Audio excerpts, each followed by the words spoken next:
Hi friends, good morning. आज हम लोग फिर ऑर्गेनिक केमिस्ट्री में लेक्चर 3 देखने जा रहे हैं। पहला लेक्चर 2 में हम लोग ऑर्गेनिक केमिस्ट्री का इंट्रोडक्शन देखे थे। वहाँ से हम लोग कुछ यहाँ पे रिलेट करेंगे, उसको समझना है। ऑर्गेनिक कंपाउंड का डेफिनेशन हम लोग देखे थे। ऑर्गेनिक कंपाउंड का हम लोग डेफिनेशन क्या देखे थे? Substance which consist of carbon and hydrogen and its derivative is called organic compound। तो हम लोग देखे थे वैसा सब्सटेंस जो बना हो किससे?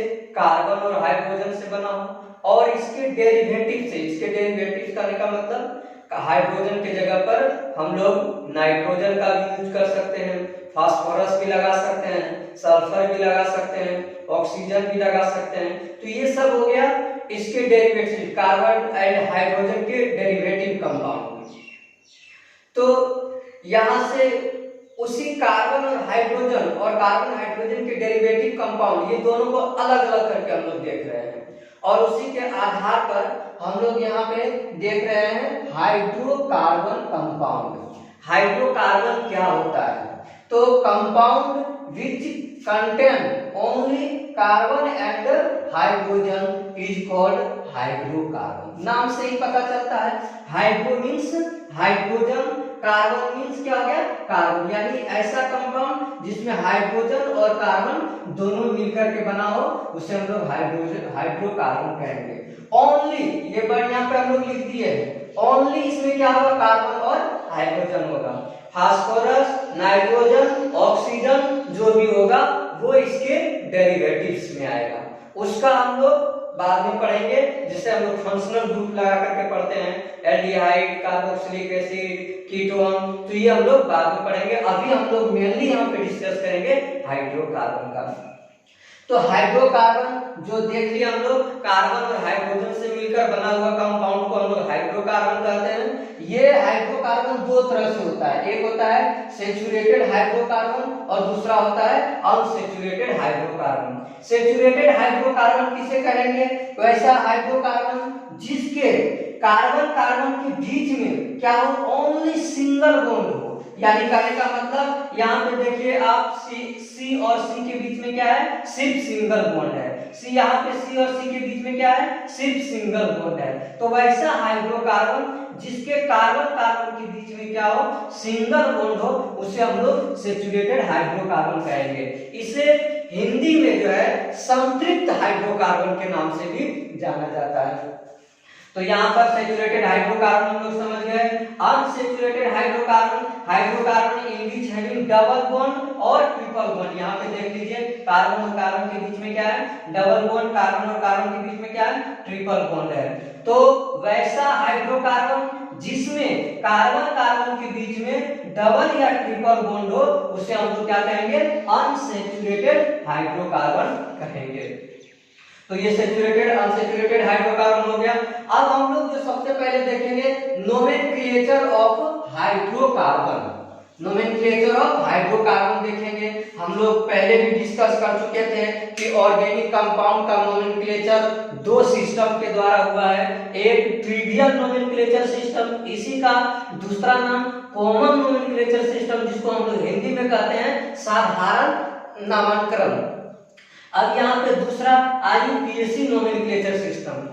IIT में जो भी क्वेश्चन पूछा जाता है वो IIT से रिलेटेड होता है, लेकिन बेसिक नॉलेज के लिए हम लोग ट्रिवियल नोमेनक्लेचर सिस्टम भी 2 क्लास पढ़ेंगे, और उसके बाद हम लोग IUPAC नोमेनक्लेचर सिस्टम के पास आ जाएंगे।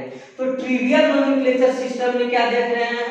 यहाँ पर ट्रिवियल या कॉमन नोमेनक्लेचर सिस्टम क्या है? It is based on origin of compound, botanical name of compound, familiar name of compound। कहने का मतलब ये हुआ, ट्रिवियल नोमेनक्लेचर सिस्टम को प्राचीन नोमेनक्लेचर कहा जाता है। पहले के साइंटिस्ट जो कंपाउंड को जो नाम रखता था उसी को कहा जाता है कोई ट्रिवियल नोमेनक्लेचर सिस्टम या कॉमन नोमेनक्लेचर सिस्टम। तो इस सिस्टम में साइंटिस्ट लोग कैसे किसी कंपाउंड का नामकरण करता था, किसी कंपाउंड का नोमेनक्लेचर करता था, उसके ओरिजिन के आधार पे, कहां से वो ओरिजिन हो रहा है। जैसे हम लोग देखते हैं एसिटिक एसिड, जो हमें विनेगर से प्राप्त होता है, और विनेगर का लैटिन नाम क्या है? एसीटम। तो उस एसीटम के आधार पर विनेगर से ऑब्टेन्ड जो कंपाउंड हुआ उसका नाम क्या रख दिया? Acetic acid. उसी तरह से हम लोग देखते हैं फॉर्मिक एसिड कहां से प्राप्त होता है? रेड एंट से। और रेड एंट से जब प्राप्त होता था और उसी रेड एंट का लैटिन नाम होता था फॉर्मिकस, उसी के आधार पर नाम रख दिया फॉर्मिक एसिड। उसी तरह से हम लोग देखते हैं ऑक्जेलिक एसिड जो प्राप्त होता है टोमेटो से, जिससे का ऑक्जेलस बॉटनिकल नेम ऑक्जेलस हो जाता है। जैसे मैजिक एसिड जो प्राप्त होता है हमें एप्पल से, और उसका एप्पल का बॉटनिकल नेम पायरोमेरियस होता है।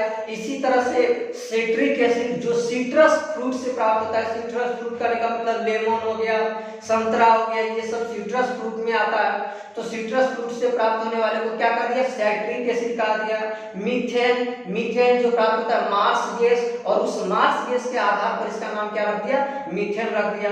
तो हम लोग देख रहे हैं ट्रिवियल नोमेनक्लेचर या कॉमन नोमेनक्लेचर जो है उसके ओरिजिन, उसके बॉटनिकल नेम, उसके फैमिलियर नेम के आधार पर नाम रखा जाता था। इसी में कुछ चीज और हम लोग सीखेंगे, जैसे नॉर्मल किसके आगे लगता है, आइसो किसके आगे लगता है, नियो किसके आगे लगता है, ये सभी कॉमन नोमेनक्लेचर के अंतर्गत आता है। आइसो, नियो, ये वर्ड हम लोग आईयूपीएससी में भी यूज करेंगे, लेकिन ज्यादातर यूज कहां पर करेंगे? हम लोग कॉमन नोमेनक्लेचर में यूज करेंगे।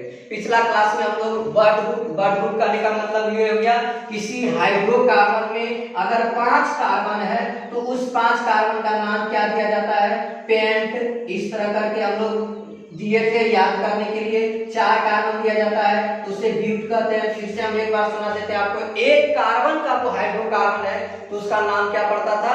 मिथ। 2 कार्बन का है तो उसको 2 कार्बन के लिए हम लोग यूज करते थे इथ, 3 कार्बन के लिए प्रोप, 4 कार्बन के लिए ब्यूट, 5 कार्बन के लिए पेंट, 6 कार्बन के लिए हेक्स, 7 कार्बन के लिए हेप्ट, 8 कार्बन के लिए ऑक्ट, 9 कार्बन के लिए नॉन, 10 कार्बन के लिए डेक, 11 कार्बन के लिए कहते थे अनडेक। यहाँ पर एक बार समझे बात को, 11 कार्बन के लिए हम लोग क्या करते थे? C11 जब किसी हाइड्रोकार्बन में 11 कंपाउंड होता था तो उसके लिए हम लोग क्या करते थे? अनडेक। अन कहने का मतलब 1 और डेक कहने का मतलब यहाँ पर 10। उसी तरह से 12 होता तो 12 कहने का मतलब यहाँ पर 10 प्लस 2, ऐसी तरह समझना। 10 का क्या लिखते हैं? डेक, और 2 का क्या लिखते हैं? डाई। लेकिन ये 2 को पहले लिखना है, 10 को बाद में लिखना है, तो यहाँ पर क्या हो जाता है? डाई डेक हो जाता है। इसी तरह से हम लोग 20 को हम लोग क्या बोले थे? इकोस। C20 कार्बन को हम लोग इकोस बोले थे, और इसी में कहते C20 बन हो जाएगा तो 20 के लिए यूज करेंगे इकोस, और 1 के लिए यूज करेंगे अन, तो यहाँ पर क्या हो जाएगा? अन इकोस। तो इस तरह से हम लोग यहाँ पे वर्ड ग्रुप याद करने के लिए सिखाए थे, और वर्ड ग्रुप का कुछ हम आपको ये होमवर्क के रूप में दिए थे। तो हम जो जो होमवर्क दिए थे उसको एक बार हम आपको बना के दिखा देते हैं। जैसे हम आपको होमवर्क दिए थे 65, तो 65 को कैसे बनाएंगे? तो इस तरह से पहले कर ले, 60 प्लस 5, 65 कार्बन का हाइड्रोकार्बन है तो उस 65 कार्बन के लिए हम लोग को क्या नाम लिखना रहता था? 60 के लिए हम लोग क्या लिखते हैं? हेक्साकोन्ट। हेक्साकोन्ट। 5 के लिए हम लोग क्या लिखते हैं? पेंट। बस 5 का पहले लिखना है, हेक्साकोन्ट को बाद में लिखना है, तो हो गया पेंट हेक्साकोन्ट। अगर इसी तरह से हमको लिखना है 98 कार्बन का, तो 98 कार्बन का लिखना है तो क्या लिखेंगे? फिर यहाँ पर देखेंगे 90 प्लस 8, 90 के लिए नोना कोंट यूज करते हैं, नोना कोंट 8 के लिए ऑक्ट। अब ऑक्ट को पहले लिखेंगे और नोना कोंट को बाद में लिख देंगे, तो ये हो गया ऑक्ट नोना कोंट C98 कार्बन के लिए। तो इस तरह से हम लोग वर्ड रूट को लिखने के लिए सीखे थे, पिछला होमवर्क में जी दिए थे हम लोग। तो यहाँ पर अब हम लोग ट्रिवियल नोमेनक्लेचर में देख लिए कि ट्रिवियल नोमेनक्लेचर कैसे लिखा जाता था।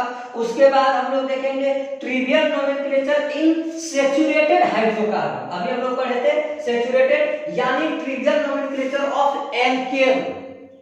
सिर्फ हम लोग अभी किसका देखेंगे? Trivial nomenclature of alkane. Alkane में ट्रिवियल नोमेनक्लेचर हम लोग, एल्केन जो कंपाउंड आता है उसके अंतर्गत उसका ट्रिवियल नोमेनक्लेचर हम लोग कैसे लिखेंगे। फिर नेक्स्ट वीडियो में हम लोग वो सारा नोमेनक्लेचर को देखेंगे। अभी यहाँ तक।